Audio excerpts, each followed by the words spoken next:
Bem-vindos a mais um vídeo aqui no canal e o resumo do livro de hoje é o livro Armas da Persuasão. Eu vou explicar para vocês 6 técnicas contidas nesse livro que vão fazer você conseguir convencer qualquer pessoa.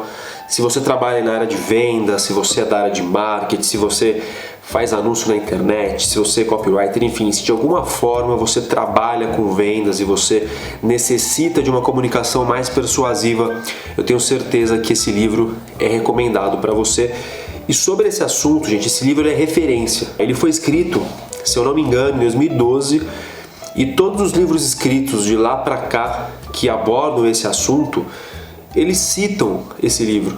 Porque ele foi um livro que realmente revolucionou a forma de você persuadir, de você se comunicar. Então eu vou trazer para vocês 6 ferramentas que qualquer pessoa pode utilizar. Não precisa ter um dom, não precisa ser um vendedor aí requisitado em primeira linha, nada disso. E o autor desse livro, ele resolveu escrever esse livro porque ele era um cara que ele vivia caindo na lábia de vendedor. E ele falou, eu preciso estudar a mente humana, deve acontecer algum fenômeno dentro dela que faz as pessoas tomarem decisão, muitas vezes até contra a própria vontade inicial. Primeira coisa que você tem que entender é a diferença de você convencer alguém e de você persuadir alguém. Quando você convence alguém, você utiliza argumento lógico, argumento técnico. São verdades aí absolutas que você apenas reitera para a pessoa. Quando você vai persuadir alguém, você utiliza o emocional, o que é muito mais eficaz, porque se você for parar para pensar, quando você compra alguma coisa, por exemplo, você compra muito mais pela emoção, muitas vezes, do que pela razão. Então faz muito sentido quando você for vender algo, você provocar essa emoção nessa pessoa. E eu vou dar um exemplo, inclusive, do que aconteceu comigo uma vez, para ilustrar bem para vocês a diferença de convencer e persuadir. Eu trabalho no ramo imobiliário, eu negocio terrenos para incorporação, então eu sou aquela pessoa que negocia com várias casinhas para depois demolir e fazer um prédio. E teve uma negociação que estava muito difícil convencer um senhor que já era de uma certa idade, só que assim, pelo estado que estava o imóvel dele e porque a gente estava oferecendo para ele no papel, qualquer pessoa que via aquilo falava, cara, como que ele não aceita? É uma proposta muito acima do que o imóvel dele valia, só que por se tratar de uma construtora, você acaba muitas vezes dando um valor muito alto. Mas enfim, qualquer um conseguia ver aqueles números, e eram números lógicos, quanto ele teria de rentabilidade com os imóveis que ele ia pegar, o quanto que ele teria de dinheiro, se ele aplicasse aquilo em pouco tempo ele teria um valor talvez triplo do que ele tinha naquela hora. Só que todo argumento que eu utilizava, lógico, não dava certo. Então eu entendi que convencê-lo não era a saída. Então o que eu tentei fazer? Tentei persuadi-lo. O que eu fiz? Eu tentei ir mais pela emoção. E o que eu fiz? Eu tentei mostrar para ele o que aquele valor que ele receberia, o que aquela negociação poderia gerar para ele. Então, por exemplo, ele era um cara que ele gostava muito dos netos dele, ele era um cara muito família. Então eu tentei mostrar para ele que aquele valor que ele iria receber, cara, podia garantir o estudo dos netos dele, desde o colégio até a faculdade. Ele era um senhor, por exemplo, que nunca tinha ido viajar. Ele era descendente de europeu e ele não conhecia a Europa. Então eu falei, cara, você pode pegar esse dinheiro, você pode conhecer a Europa, sabe? Aproveitar o máximo possível, curtir o fim da sua vida com a sua esposa, trazendo coisas que talvez você nunca tenha vivido até então. E aí chegou uma hora que ele parou para pensar e falou, realmente eu topo vender. E para você ver, nessa situação, não foram os números que o convenceu, foi o que aquilo poderia trazer para ele. E é isso que o livro trata, O livro fala que as pessoas elas tomam decisões, muitas vezes, o que ele chama de gatilhos mentais, que é no emocional, não é na razão. Um conselho importante que você tem que entender é o conceito do gatilho mental. Imagina o seguinte, o seu cérebro, ele é o ser mais preguiçoso que existe. Embora você talvez não concorde, cientificamente é comprovado que o nosso cérebro, ele adora procrastinar, ele adora ser preguiçoso. Por quê? Porque, cara, desde as eras das cavernas, quando a gente ainda era homem das cavernas, a gente não precisava colocar o nosso cérebro para pensar. A gente era 100% instintivo. Tudo bem que passou, assim, milhões de anos. Só que a herança genética é a mesma. Então, no dia a dia, o seu cérebro está o tempo todo querendo economizar esforço para tomar a decisão. Só que assim, ele é um cara vaidoso, ele não deixa muito escancarado assim que ele é preguiçoso, tá? Para ele tomar uma decisão muitas vezes sem pensar muito, ele precisa de um certo incentivo. Aí você está pensando assim, então lascou, né? Porque qualquer pessoa pode me convencer. Exatamente. Se a pessoa consegue ativar esse gatilho em você, ela consegue tirar o seu sim, ela consegue fazer você ceder. Só que o lado bom é que você vai aprender hoje a acionar esse gatilho na pessoa que você quer convencer, no cliente que você quer que compre seu produto. Isso é muito bom, na verdade. Você vai ter aqui a técnica do que você tem que fazer para chegar no cérebro da outra pessoa e fazer ele pensar o menos possível e agir conforme eu citei anteriormente, pela emoção. Quando você age pela emoção, você age rápido. E é aí que entra o conceito do gatilho mental. Então eu vou passar para vocês agora em seguida 6 técnicas contidas nesse livro que vão fazer você convencer qualquer pessoa. Então bora começar.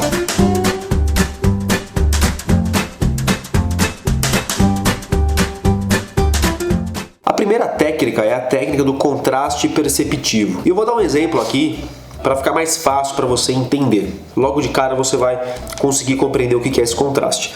Imagina assim que você estava na estrada e você sofreu um acidente com mais 15 carros. Todo mundo morreu, só você sobreviveu, só que você quebrou um braço. Cara, você tá falando assim, eu tô feliz da vida. Dos males o menor, pô, imagina, morreu um monte de gente. Eu sobrevivi, só que eu quebrei um braço. Agora, imagina a seguinte situação, esquece esse exemplo. E agora olha esse exemplo aqui.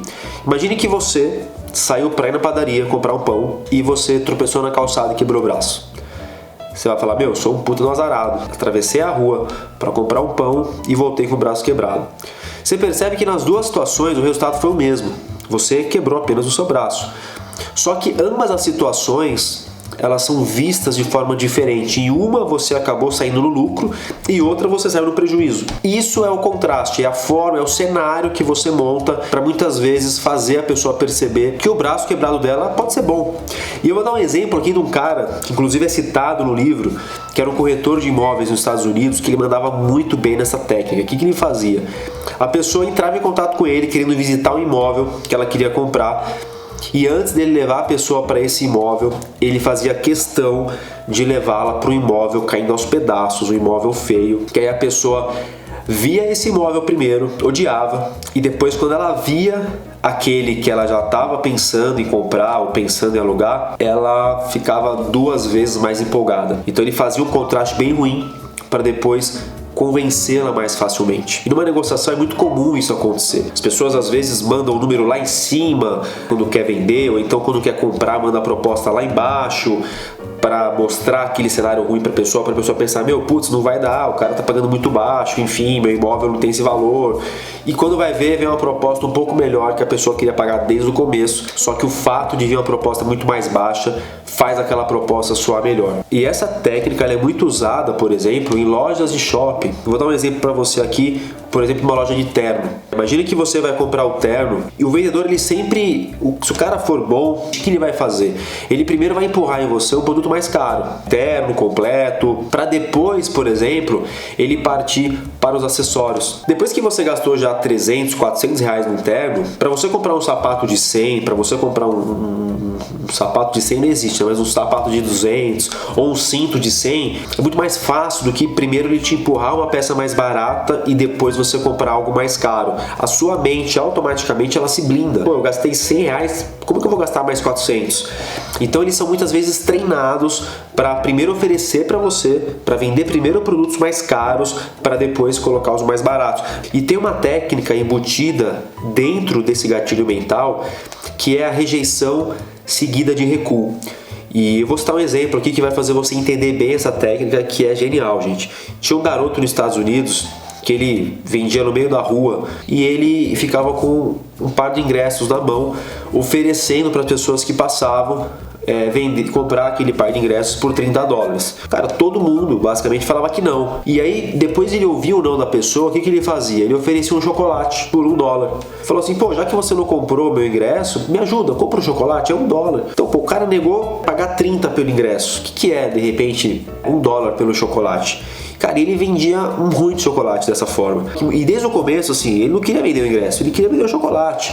O ingresso é uma forma de tomar ou não para depois ouvir um sim. E aí você imagina o quanto que você pode utilizar isso na sua cartilha de venda, o quanto que você pode utilizar isso no dia a dia como vendedor, como negociador, enfim. A segunda técnica é a técnica do gatilho mental da reciprocidade. E olha esse exemplo que aconteceu nos Estados Unidos, que demonstra claramente que isso existe, gente. Existia um evento voluntário onde trabalhavam duplas. E uma dessas pessoas era a pessoa que ia ser testada e outra pessoa era um ator que já sabia de tudo. E o que eles faziam? Eles chegavam, né, o ator no meio do expediente, ele saía para comprar um refrigerante e um salgadinho pro parceiro dele, que não sabia de nada, por livre e espontânea vontade. Ele saía, chegava, dava para a pessoa ali um Ruffles, uma Coca-Cola, a pessoa ficava feliz da vida, porque não esperava aquilo, né? Mal conhecia o cara. E aí quando acabava o evento, o ator oferecia uma rifa para essa pessoa comprar. E a conclusão que deu esse teste foi o seguinte,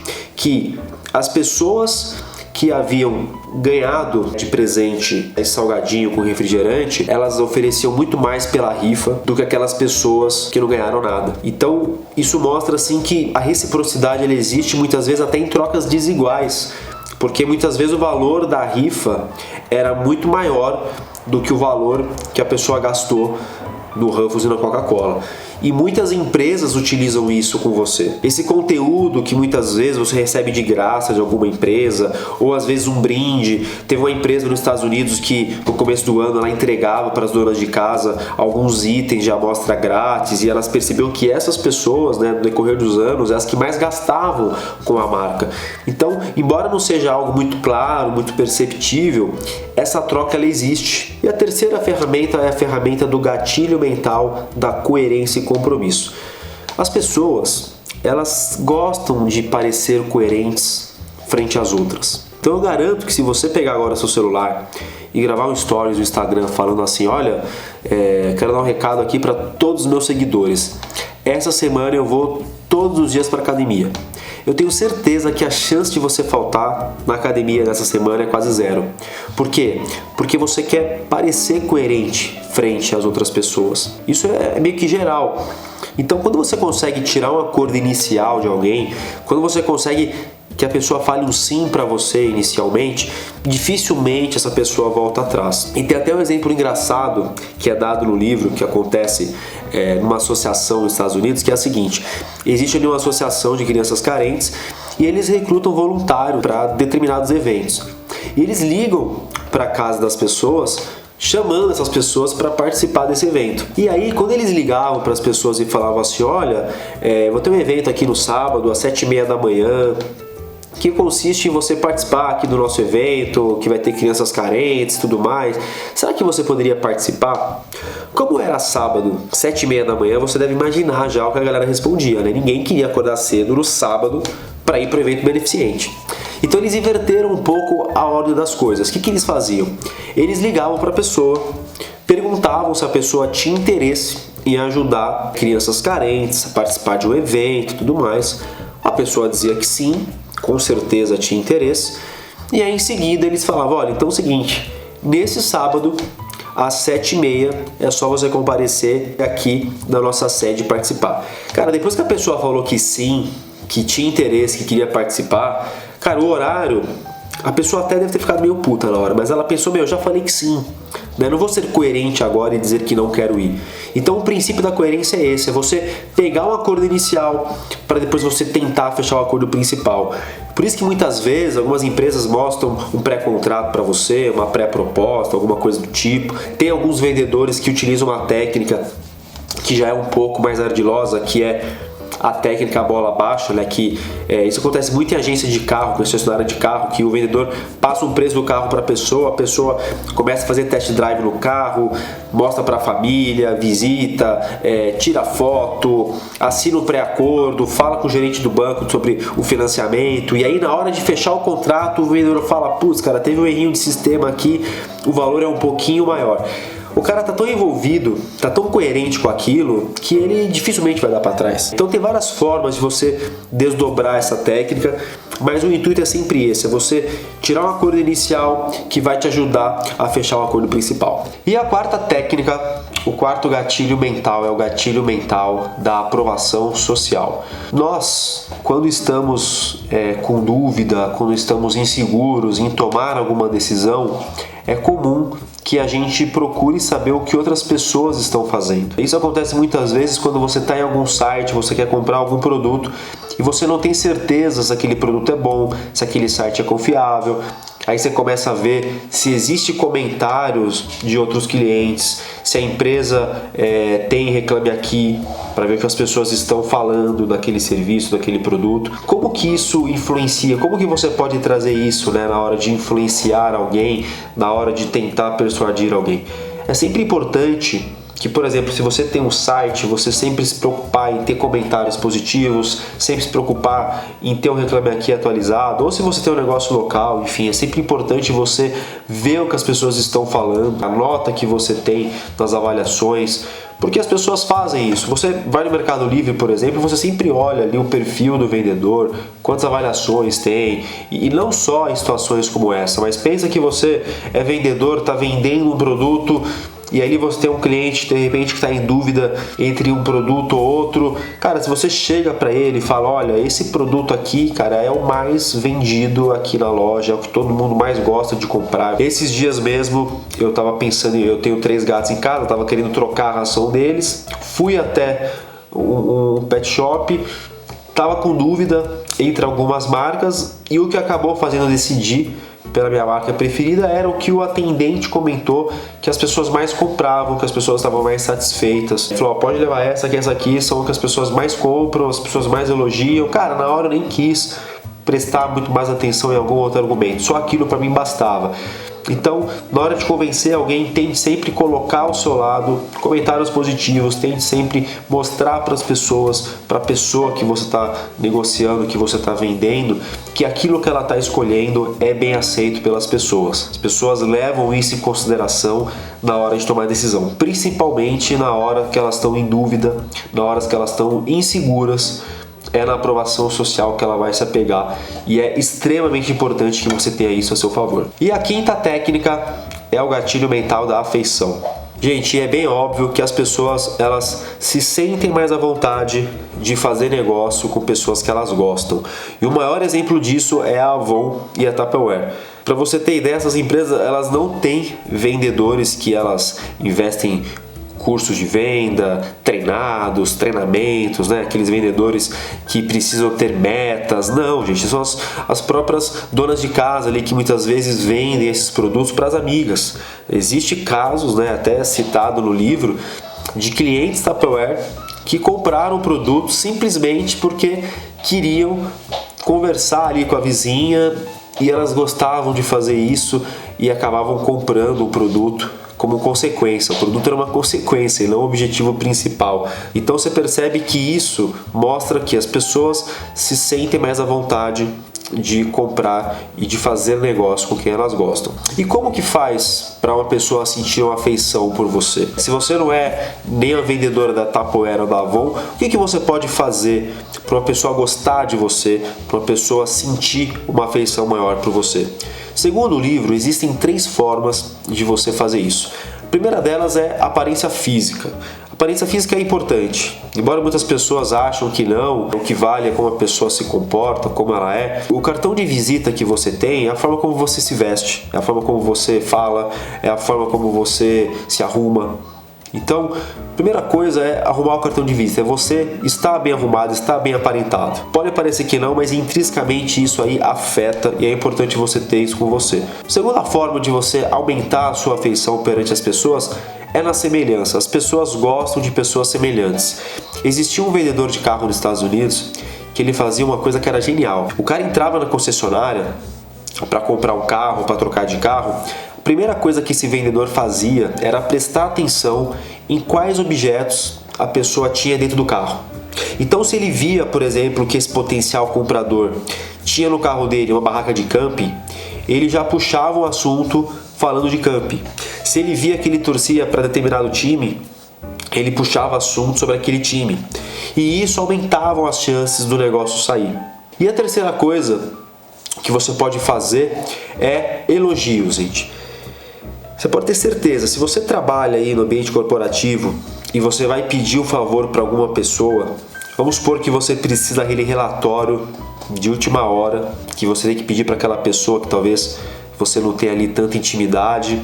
Cara, uma coisa que é quase infalível é antes de você pedir, você elogiar a pessoa, principalmente sobre aquela tarefa que ela tem que fazer. Então imagina que você tem que pedir um relatório semanal das vendas. A primeira coisa que você faz é assim, cara, eu fiquei sabendo que você fez um relatório de vendas ultimamente, na semana passada, enfim, você fez um relatório fantástico, cara, muito bom, você é muito detalhista, cara, ficou super bom. Será que você poderia fazer um outro para mim? Eu preciso dele urgente. Cara, a chance de você conseguir é muito maior. Então sempre que você elogia alguém, principalmente com quem você está fazendo um negócio, fazendo um acordo, a sua chance aumenta. É por isso que muitos vendedores, muitas lojas, elas mandam muitas vezes um feliz aniversário para você na sua data de aniversário. Então sempre que você estiver fazendo um negócio com alguém, sempre que você estiver comprando ou vendendo algo para alguém, tente sempre se aproximar, né? Aquele famoso almoço, o café que você marca e paga a conta. Só que não esqueça desses 3 pilares. Muitas vezes é mais importante você se preocupar com esses 3 pilares do que muitas vezes você querer pagar o cafezinho. E a sexta e última técnica, mas não menos importante, é o gatilho mental da escassez. E essa eu acho que assim é a mais eficaz, essa é a que mais cura objeções e é essa que talvez você tem que prestar muita atenção de como você pode aplicá-la. Gente, o ser humano ele tem mais medo de perder do que de ganhar. Muitas vezes a gente deixa de fazer algo mesmo sabendo que a gente pode ganhar muito, simplesmente pelo medo de perder. Então, quando você coloca a pessoa numa situação que ela pode perder determinada oferta, determinada promoção, que ela deixa de ter o poder de compra, que as pessoas elas gostam de ter a liberdade de comprar a hora que ela quer, elas gostam de ter esse poder. Só que muitas vezes, quando você coloca uma promoção relâmpago, quando você escreve últimas unidades, quando você escreve últimos dias de promoção, você tira, né, a pessoa de uma zona de conforto. E isso faz com que ela tome uma decisão mais rápida. Quem aqui nunca fez um carrinho em algum site e aí aparece aquele relógio assim, tipo, daqui 10 minutos sua oferta expira? Eu acho que isso aí é um pouco apelativo, né? Você sabe que não vai expirar. Mas, na maioria das vezes a pessoa cai, acaba comprando. Tem até um exemplo de uma companhia aérea que ela avisou os clientes que ela ia fechar o trecho Nova York-Londres na próxima semana. Dentro daqueles dias, nos próximos dias, a gente esgotou todas as passagens do trecho Nova York-Londres. Isso assim, sem sequer ela pensar isso como estratégia, ela simplesmente anunciou e isso daí aumentou. Por quê? Porque o ser humano, ele quer ter disponibilidade para ele o tempo todo. Então, se você quer fechar um acordo e você acha que talvez a pessoa esteja enrolando, ou você acha que ela está muito na zona de conforto dela, tente usar a escassez, só que de forma moderada, sem parecer muito na cara, tá? Sem parecer aquele carrinho lá dizendo que falta 10 minutos para você fechar, senão a oferta vai acabar. Muitas vezes o item nem está em oferta e aparece aquele cronômetro. Sentiu que a pessoa está enrolando, sentiu que você quer acelerar o processo, tente usar a escassez. E aí tem diversas formas de fazer isso, como eu falei aqui, últimos dias, últimas unidades, última chance, com certeza vai ser muito eficaz. E o vídeo vai chegando ao fim, espero que vocês tenham gostado aí das 6 técnicas. E importante, gente, agora daqui pra frente, cara, é você executar. Não adianta você assistir o vídeo, não adianta você ler o livro e você não executar. Desafio você fazer o seguinte, tente pelo menos, depois de assistir o vídeo, nos próximos 7 dias, a executar alguma coisa. Se conseguir executar 2 ou 3, até melhor. De primeiro não vai sair perfeito, mas o importante é você estar sempre exercitando, você estar sempre treinando, tá bom? Então, curta o vídeo se você gostou, inscreve aqui no canal. Toda semana eu trago um vídeo novo para vocês. Comenta aqui se você gostou do tema, se você quer saber sobre mais livros de persuasão, de negociação, ou se você tem algum livro específico que você queira saber. Agradeço muito a participação e até semana que vem.